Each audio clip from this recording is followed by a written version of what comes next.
was called at the time by the Ottomans, was basically not a prime tourist attraction, to put it mildly.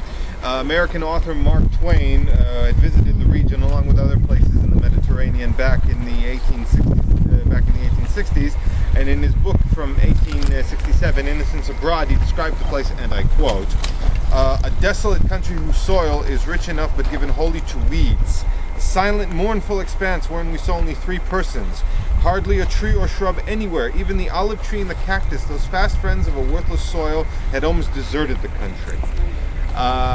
His contemporaries who'd visit the area would give rather different descriptions, waxing poetic on what they would see in their mind's eye, and Mark Twain skewered these descriptions as being wholly ingenuous and meant to deceive. So that was Mark Twain for you.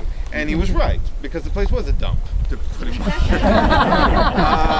So the JNF has actually done something about it, and you've seen things have changed a bit since then.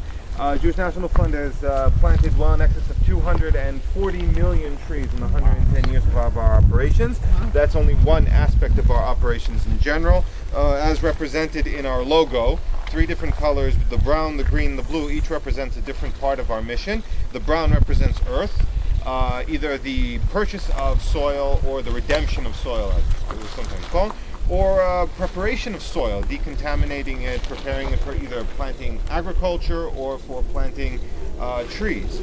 The green, of course, represents plants of all kinds, either trees and landscaping projects, etc.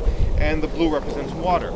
We have various water projects. This is not one of the most rainiest areas in the world, and definitely wars have been fought over water in this region before. In fact, King Hussein had once said that the only thing that would get him into a war with Israel would be water. All right, this is the only, and he was right. There's only one water source, is the Jordan River, and he needs to quench the thirst of several million people.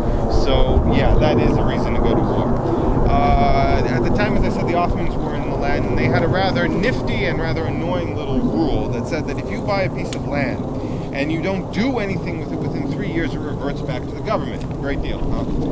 But since it was easier to plant trees rather than people, they brought in trees in order to do something with the land. And so that was one of the more easier aspects. It was expedient, but it also turned out to be a good choice. As I also about the water projects, the JNF has various water